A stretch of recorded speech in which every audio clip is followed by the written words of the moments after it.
My girlfriend said, "I need space, let's just be friends." I replied, "Sure."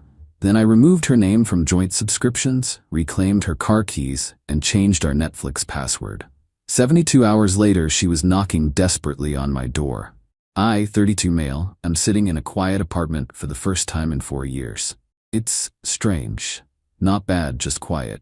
2 nights ago, my girlfriend of 4 years, Alara, 29, sat me down on the sofa we picked out together. She had that look on her face, the one that's both serious and distant.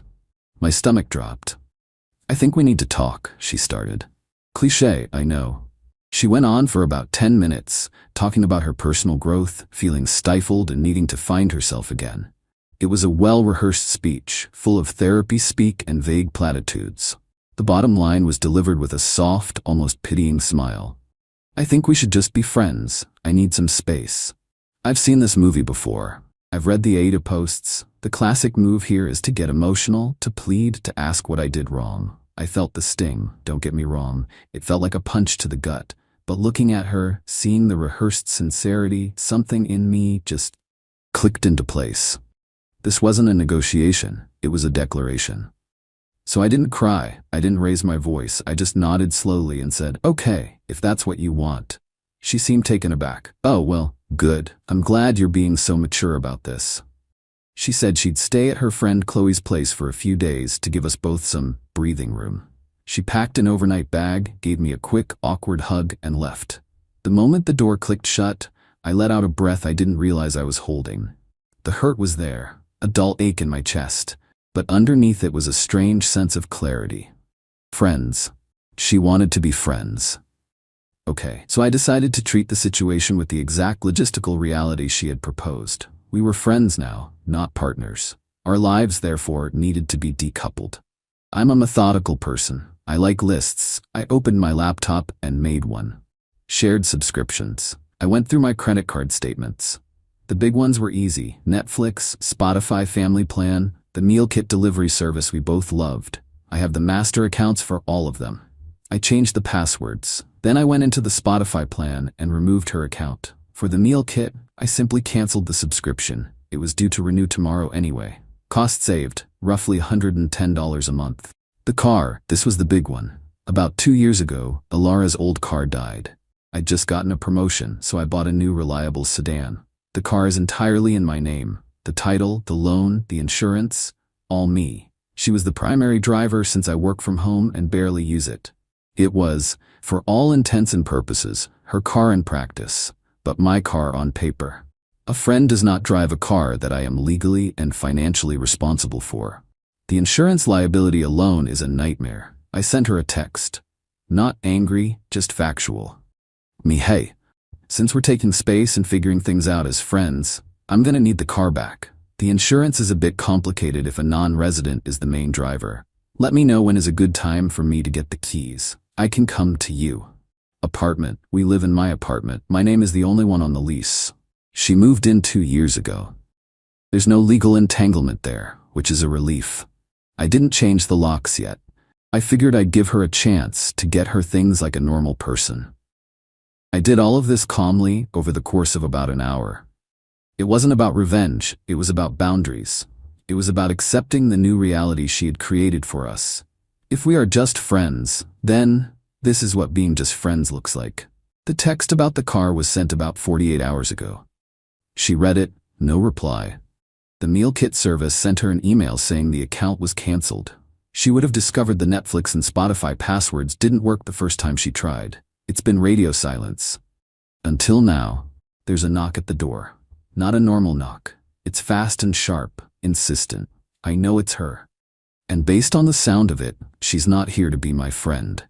Update 1. Thank you for all the comments and DMs. It's wild how many people have been through something similar. It helps to know I'm not crazy for reacting the way I did. So, the knocking. I took a deep breath, walked to the door, and looked through the peephole. Yep, Alara, she looked frazzled.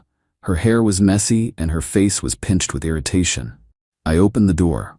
"What the hell is your problem?" she started. Not even a hello. I leaned against the doorframe. "I'm not sure what you mean, Alara. My Spotify logged me out mid-song. Netflix won't work. And you're demanding the car back?" What are you doing? I kept my voice even. I'm doing what you asked. You said you wanted space, that you wanted to be friends. Friends don't share streaming accounts or pay for each other's cars. I'm just tidying things up. She stared at me, her mouth slightly open, as if I'd just started speaking a different language. Tidying things up? I said I needed space, not that you should blow up our entire life. I needed that car for work tomorrow. I understand it's inconvenient, I said, and I genuinely did. But the car is my property and my liability. I can't have someone who doesn't live here be its primary driver. It's an insurance thing. You can get your stuff from the apartment whenever you'd like. Just give me a heads up so I can be here. This is where the entitlement really came out. My stuff? We live here, and that's my car. You bought it for me. I bought it while we were in a committed relationship, I corrected her gently. That relationship is now over, according to you. We're friends. This is me, treating you like a friend. She threw her hands up in the air. This is ridiculous. This isn't how you treat a friend. This is petty and vindictive. My God, Leo was right about you. Bingo, the name hung in the air. Leo, her work friend. The one she'd been having after-work drinks with a little too often for the past 2 months. The one whose name popped up on her phone at all hours. My gut had been screaming about Leo for weeks, but I'd pushed it down. I'd trusted her. I must have let a flicker of something show on my face because she immediately tried to backtrack. That's not what I meant. Who's Leo, Alara? I asked, my voice still quiet. He's just a friend from work. He's been so supportive through all of this. All of what? Your decision to end our 4-year relationship? You're twisting my words, she snapped. I just needed a break, a little space, and you go and do all this? You're trying to control me, just like he said you would. So that was it. This new guy, Leo, had been in her ear, painting me as a controlling villain, probably so he could swoop in. And Alara, wanting the thrill of a new romance without giving up the comfort and stability I provided, had concocted this let's be friends plan. She thought she could put me on a shelf, keep using my car, my apartment, my money, while she test drove a new relationship. The sheer audacity of it was breathtaking. I held out my hand. The car keys, Alara. She looked from my hand to my face, her eyes filled with disbelief and rage. She actually scoffed. No, I need it. I'll ask you one more time nicely. Please give me the keys to my car. She crossed her arms. And what are you going to do if I don't? Call the cops. That would be a great look for you. I didn't even blink. Okay. I pulled out my phone. I didn't dial 911. I opened my car's official app on my phone. I located the car. It was parked right down the street. And with 3 taps, I remotely locked the doors and activated the alarm. The car's horn started blaring, a piercing, relentless sound in the quiet evening. Her eyes went wide. People on the street turned to look. What did you do? She shrieked. The car is now locked and the alarm is on. It will continue until I turn it off. The next thing I can do is report it stolen. It's in my name, remember? They'll find you with it, and that will be a very awkward conversation for you to have. So, for the last time, the keys. She stared at me, her chest heaving. The car alarm was still wailing down the street. Defeated and utterly humiliated, she dug into her purse, her movements jerky and angry. She slammed the keys into my palm. I tapped my phone and the alarm stopped. The sudden silence was deafening. Now, I said, my voice cold, you need to get your things. You have 48 hours to schedule a time with me. After that, I'm changing the locks. She just stared at me with pure hatred. Without another word, she turned and stormed off down the sidewalk. I watched her go, then closed the door. My hands were shaking, not from fear, but from adrenaline. This wasn't just a breakup anymore. This was something else entirely. And I had a feeling it was far from over. Update 2. The last week has been a masterclass in escalating entitlement and delusion. I feel like I'm a character in a movie I never auditioned for. The 48-hour deadline came and went. Alara didn't call, didn't text, just silence. So as promised, I called a locksmith and had the locks on my apartment changed. It cost me $250, but the peace of mind was priceless. I also installed a small, discreet security camera in my living room, pointing at the front door. A little voice told me it would be a good investment. That little voice was right. The day after I changed the locks, the first dirty trick happened. I got a call from my credit card company's fraud department. Apparently, someone had tried to report my card as stolen. They went through the automated system, but because some security questions were answered incorrectly, it was flagged for review. I confirmed the card was in my possession, and they added extra security notes to my account. Trick number 2 was far more serious and happened 2 days later. I got a calendar invite for a mandatory meeting from HR. The subject was just follow-up conversation. My boss, Mark, and a woman from HR, named Susan, were on the invite. My stomach twisted into a knot. I walked into the small conference room and they were both there, looking serious. This wasn't going to be a casual chat. Susan started, her voice neutral and professional. "Thanks for coming in. We've received an anonymous communication that contains some serious allegations regarding your conduct outside of work. Under company policy, we are obligated to make you aware of it and discuss it." She turned her laptop around. It was an email from a burner account sent to her and Mark. It painted me as unstable, controlling, and prone to aggressive outbursts, and claimed I was harassing my former partner. It was clearly designed to make me look like a workplace liability. My blood ran cold, but I forced myself to remain calm.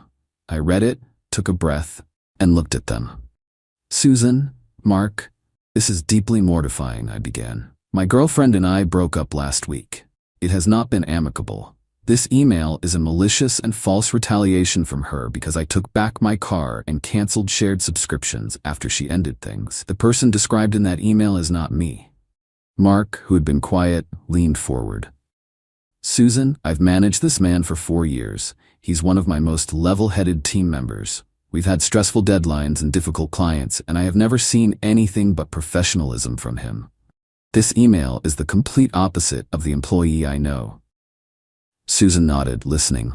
She looked back at me.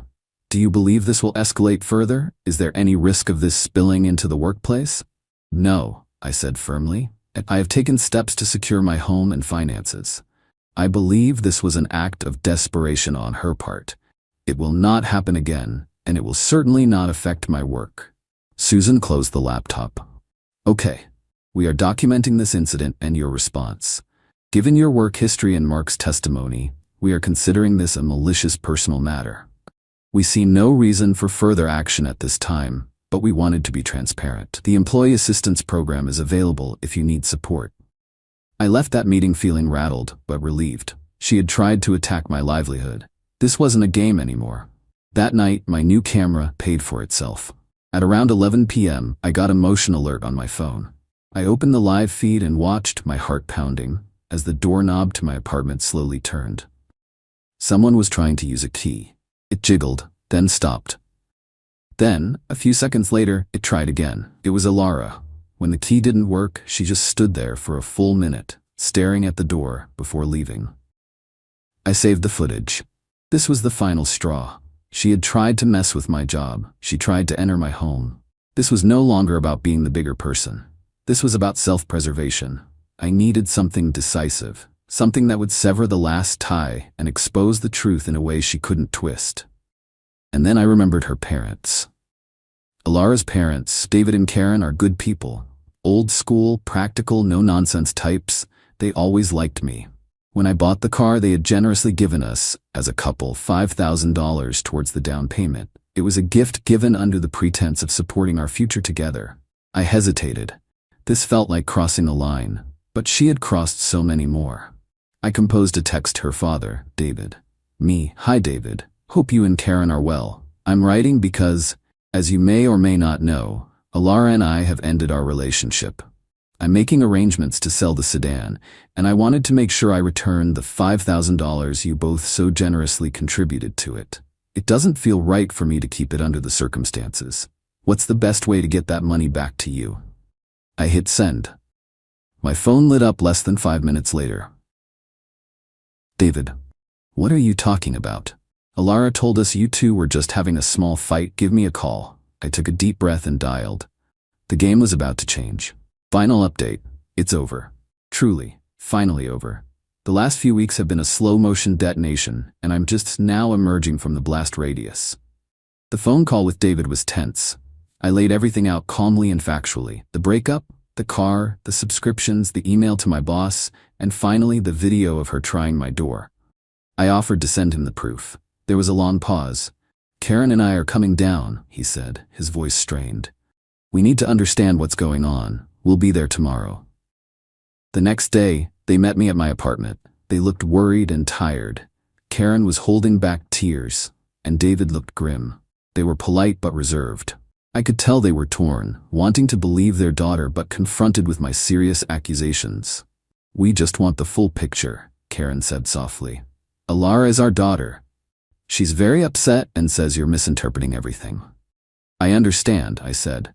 "Words can be misinterpreted. Videos are harder to argue with." I showed them the footage from my camera on my laptop. I watched their faces as they saw their daughter stealthily trying to use a key on my door late at night. Karen put a hand over her mouth. David's face hardened. "I want to believe there's an explanation for this," David said, though his voice lacked conviction. "Then let's ask her," I suggested. I pulled out my phone. "Why don't you call her? Right now. Put it on speaker." David looked at me, then at his wife and nodded. He dialed Alara. "Hi, Dad?" Her voice came through the speaker, sounding cheerful. Too cheerful. "Alara," David said, his voice flat. "Your mother and I are at my name's apartment." The silence on her end was immediate. "What? Why?" "He's shown us a video of you from last night, trying to get into his apartment with an old key. I need you to explain that to me right now." "What? That's crazy. I was just checking on him.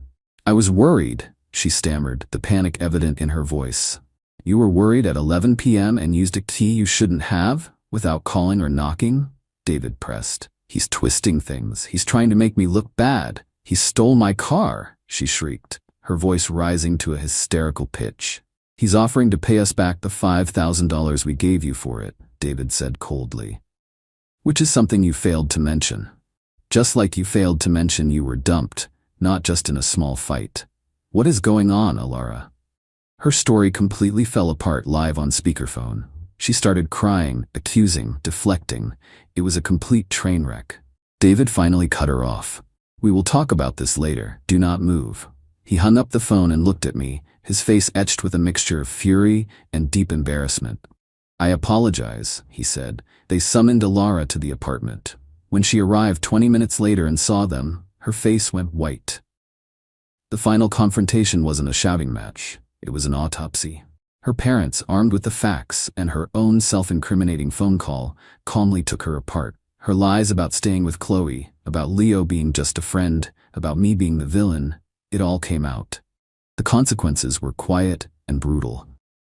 Her parents told her they were ashamed of her deceit. They demanded she pay them back the $5,000 herself and cut off all other financial support. She was told to arrange removal of her belongings within 48 hours without their help. She was on her own. Alara sat there, hollowed out, the fight completely gone from her. She had built her plan on a foundation of lies, and I had simply knocked out the cornerstone. A professional moving service, which I assume she paid for with a credit card, showed up the next day. She waited in the truck while they quickly and impersonally cleared out her things. The process of selling the car took about 2 weeks. I got a few lowball offers before an online dealership gave me a fair price. They picked it up from my building's parking lot yesterday. The moment the funds cleared, I transferred the $5,000 to David and Karen. David's reply was short. "We are deeply sorry for all of this. We wish you the best. I've blocked Alara, Leo, and anyone connected to them. I have no idea what their situation is, and the most freeing feeling in the world is that I genuinely don't care. The quiet in my apartment is no longer strange. It's peace. It's the sound of a chapter of my life, one filled with drama I never asked for. Finally, mercifully, ending."